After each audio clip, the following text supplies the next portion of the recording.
mid-Atlantic, a ship. Her deck is a stage of harsh light, where a salvage team operates with the ocean's unforgiving rhythm.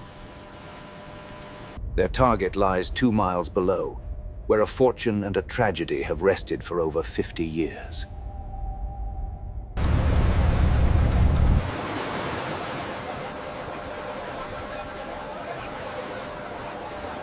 Their key is the Bathysphere 7, a titanium sphere built to withstand pressures that crush steel.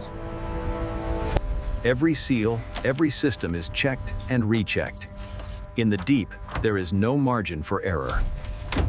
Get those lines secured now! Ugh! Hey, moving the starboard clamp! Watch the swell! The crane lifts the submersible, a yellow star against the gray, positioning it over the dark maw of the moon pool. Sealed inside, the pilot and his 2 observers are already in another world, cut off from sun and air. The moment it touches the surface, the ocean reaches up to claim it. It sinks into progressively darker shades of blue, a descending star into the abyss. On the mothership, the crew watches screens, their only connection to the men below. The pilot controls their descent with delicate thruster bursts, a slow fall into increasing pressure. At 500 feet, the first flashes of bioluminescence appear, living stars in a waterborne sky. These fragile beings pulse with rhythms older than human consciousness, indifferent to the intruder. The temperature drops. The cold seeps in, a constant reminder of the hostile world outside their metal shell.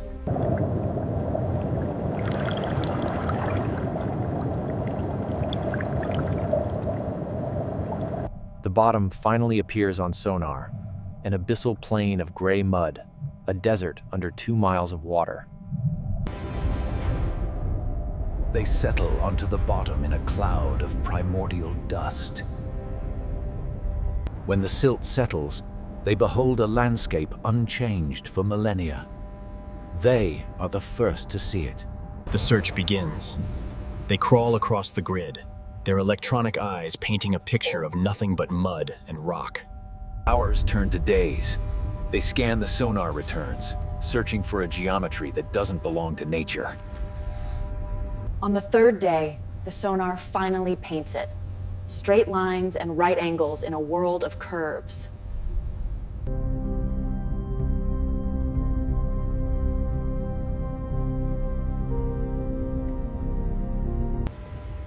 Life has claimed her.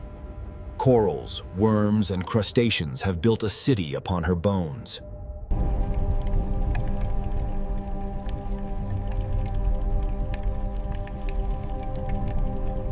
They hover over the main hold.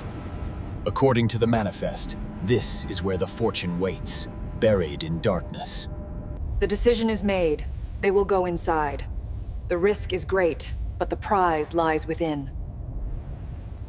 They descend into the ship's corpse. Their lights reveal a cavern writhing with slow, deep-sea life. The hold is a frozen moment of disaster. Crates have rotted, spilling their mundane cargo across the deck. Then they see it. An iron strongbox, riveted and sealed, exactly as the manifest described. The pilot extends a manipulator arm, a mechanical hand meant to grasp history and fortune. It's stuck fast, cemented by decades of sediment and pinned by fallen wreckage. They must cut it free. A plasma torch burns at temperatures that turn water to steam, even here.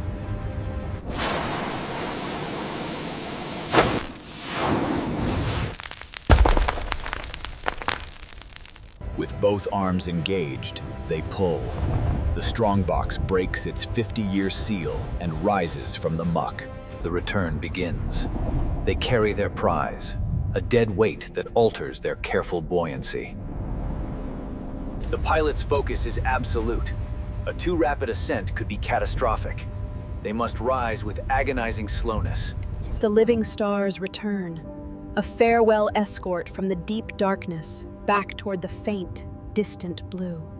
At 200 feet, the world regains its color. The promise of sunlight beckons from above. On the surface, the crew gathers. They watch the water, waiting for their comrades to return. They break surface. The submersible emerges like a sun rising in reverse, born from the deep. The crane retrieves them, swinging the dripping sphere and its precious cargo onto the steel deck. The hatch opens. The men emerge, blinking against the daylight, their skin pale from hours in the cold dark. And there it rests. The strongbox, covered in the rust and life of the deep, is finally on deck.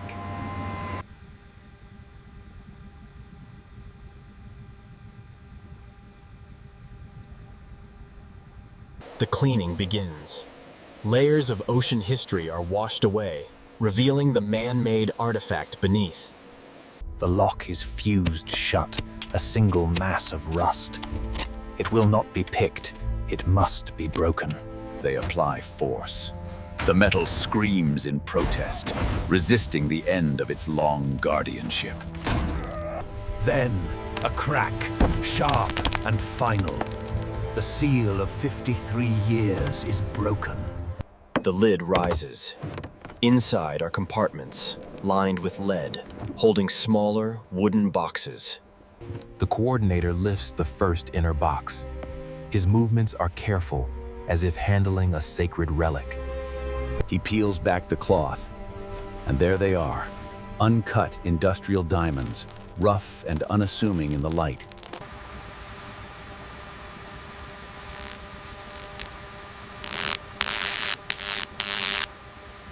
All 8 compartments are full. Thousands of stones, a fortune salvaged from a gravesite. The math holds. $450 million, give or take, now sits on this work table.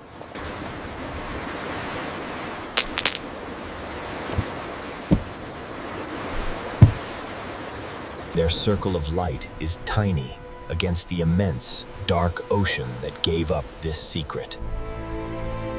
The coordinator understands the balance. They have taken something back from an ocean that rarely gives.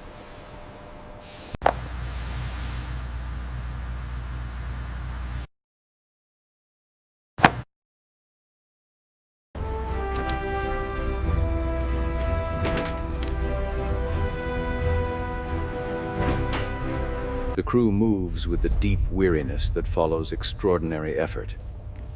It is a good tiredness. The coordinator stays, watching the unmarked water. The ship turns, aiming for home. Behind them, the sight vanishes into the sameness of the sea. It bears no scar of their endeavor. He turns his back on the ocean. For now, the deep has yielded. The fight is won.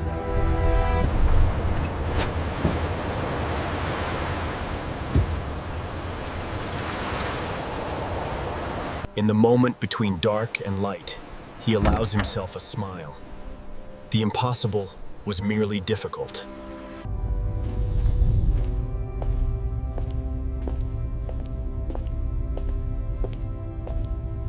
The Triton's Reach sails on, carrying her crew and their reclaimed fortune back to the world of light. The morning finds them underway, the trauma of the deep replaced by the steady rhythm of the open sea. In the mess hall, the silence is comfortable. Words aren't needed. The shared accomplishment hangs in the air.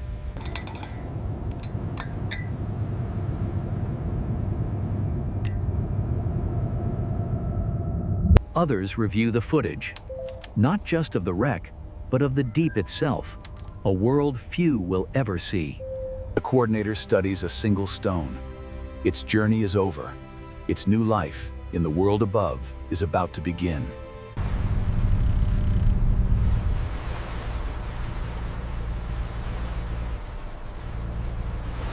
The captain steers them toward port and toward the complicated processes of valuation, ownership, and reward.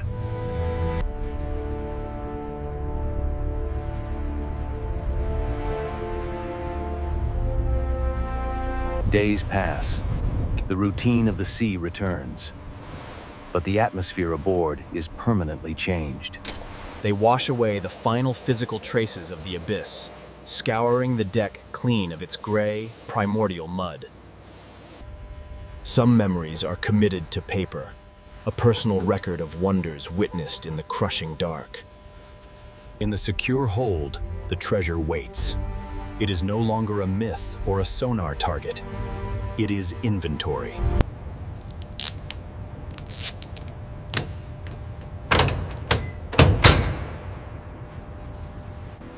As another sunset paints the sky, a different kind of buoyancy.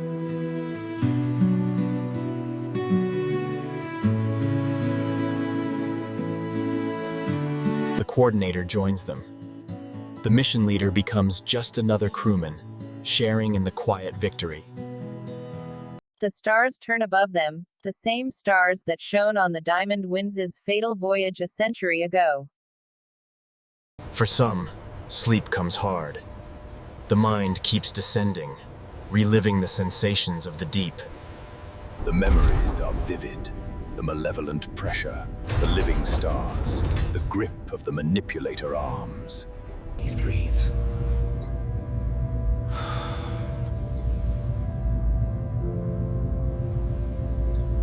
A cry goes up. Land!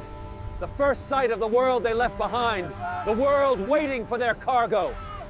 They crowd the rail, not with the anxiety of departure, but with the weary relief of return.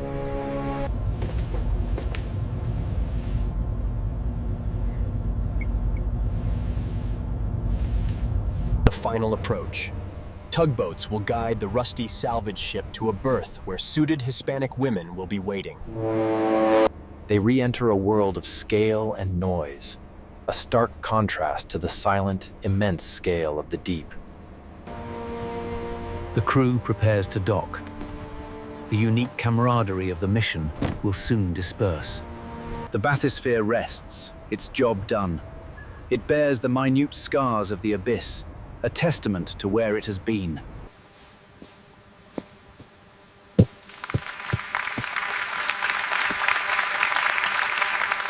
Lines are thrown. The Triton's reach is secured. The journey, in every sense, is complete. The representatives are there, as expected. Their world of paperwork and finance meets the world of salt and steel. The coordinator greets them. The handover is a business transaction, the culmination of a high-risk investment.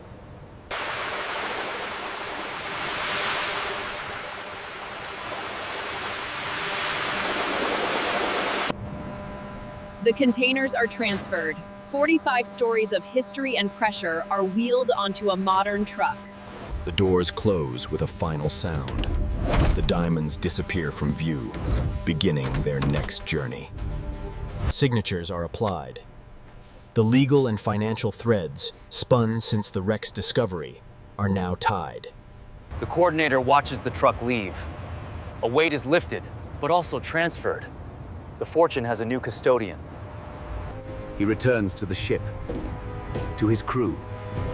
This is still his domain, at least for a little while longer. Thank you all. Your skill and courage have forged a unique bond in these difficult places. There are tangible rewards. Envelopes are passed, representing a share of the fortune they recovered. For some, the money is secondary.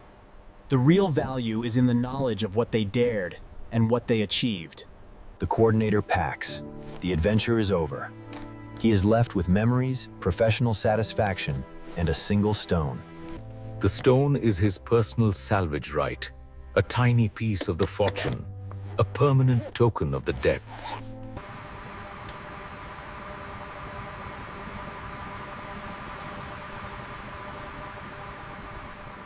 He pauses at the moon pool. This was the gateway, the portal to another world 2 miles straight down.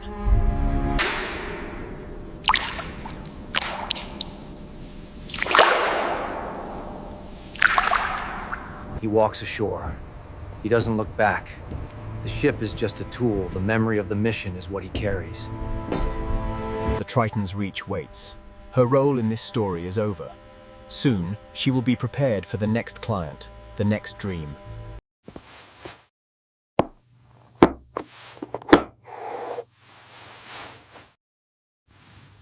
A gemologist studies it.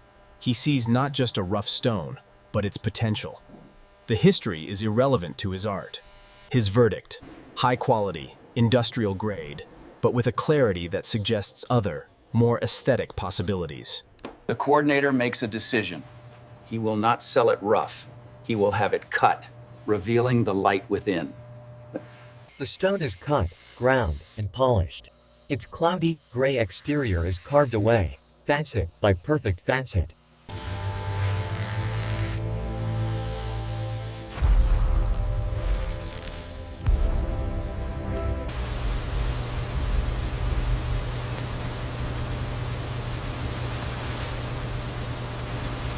He holds it. This is no longer industrial cargo. It is a jewel, and it is his.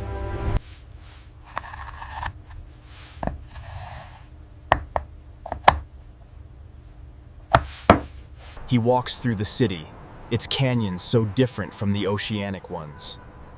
But water still reflects light.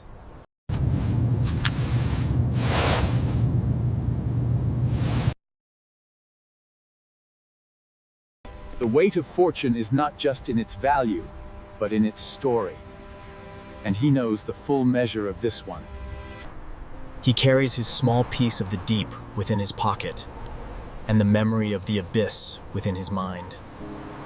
The pilot visits a museum. He seeks a connection to the men who sailed on the Diamond Wind, who never came home.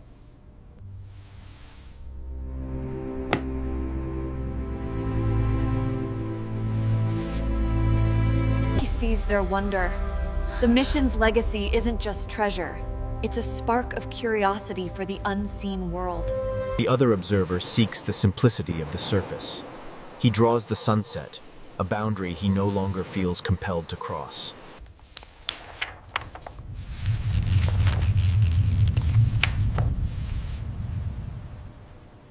The captain returns to sea. The ocean is the same, but his understanding of what lies beneath its skin has changed forever. He commands technology that can map the bottom in detail, but he thinks of the hands-on grit of the salvage operation. The crew scatters, taking their shares and their stories back into the stream of ordinary life. The Triton's Reach is refurbished. Her rust is covered, her scars hidden. She is made new for the next paying customer. She gets a new name. Her past missions, her specific history, are buried under a fresh coat of paint and a new title. In a corporate lab, a diamond is inscribed with a microscopic serial number, forever linking it to a database, not a shipwreck. Its journey ends here, in a system of tracking and valuation. Its soul, if it had one, was left on the abyssal plane. The fortune finds its purpose. It becomes tools, cutting edges, scientific windows. It serves industry, as it was always meant to. The coordinator meets an old friend. For the first time, he considers telling the whole story, not just the official report.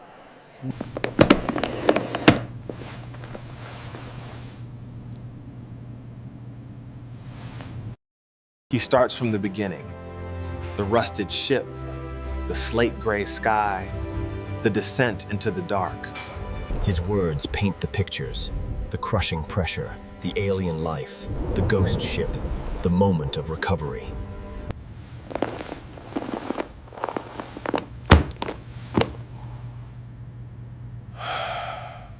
Was it worth it? The friend asks the inevitable question, not about money, But about the cost and focus, risk, and peace of mind. Yes, it was. His answer is simple. It was worth it. For the challenge answered, for the mystery solved, for the proof of human reach.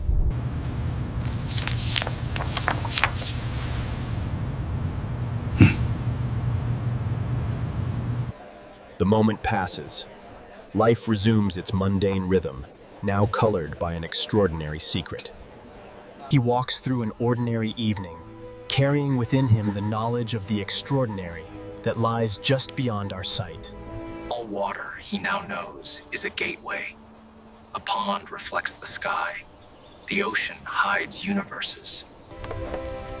The stone holds the day's last light. It is a battery for brilliance, a tomb. The chapter is closed. The weight of the fortune is no longer a burden of secrecy, but a memory to be carried lightly. He secures it, not from thieves, but from the daily reminder. It is part of his history now, archived. His eyes are already on the chart. The ocean is vast. It holds other secrets, other lost things.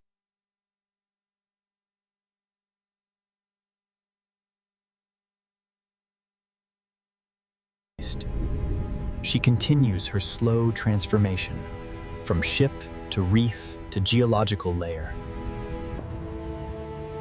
The weight of fortune is not in the stone. Years pass. The mission becomes a professional footnote, a story told occasionally over drinks. But the token remains. He looks at the diamond, not with longing, but with recognition. It is a bookmark in the story of his life. A decision is made. The token has served its purpose for him. It is time for it to mean something to someone else. He sends it to a young mind just opening to the wonders of the earth. A raw piece of history.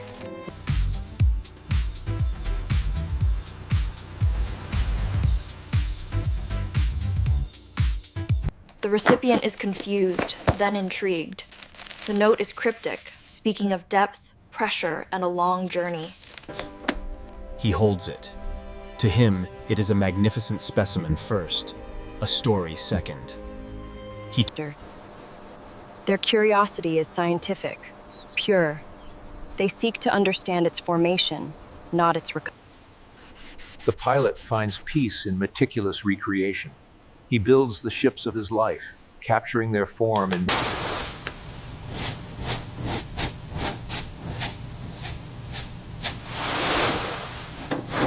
Fleet is complete.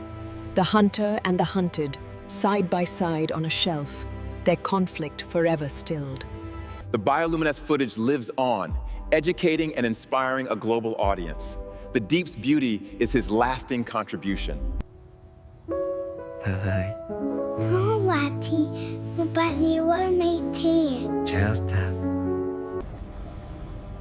The wreck is visited again, not for treasure, but for knowledge. The site of the extraction is now just another niche, filled with life that knows nothing of diamonds or human endeavor.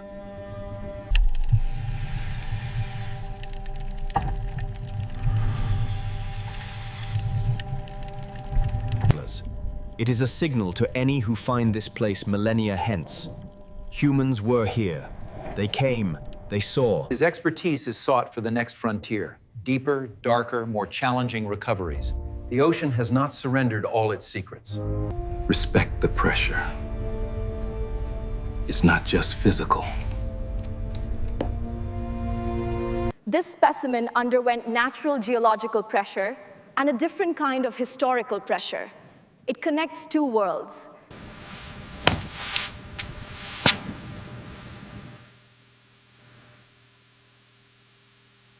He leaves quietly.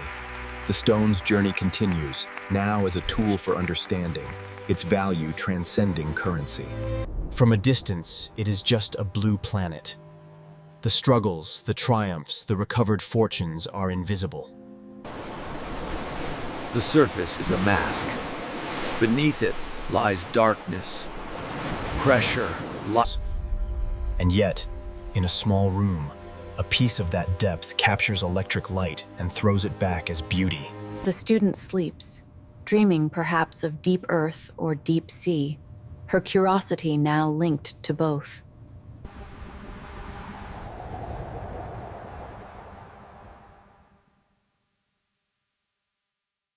The ocean waits, holding its secrets close, and somewhere, A Hispanic male is looking at a chart, dreaming of descent.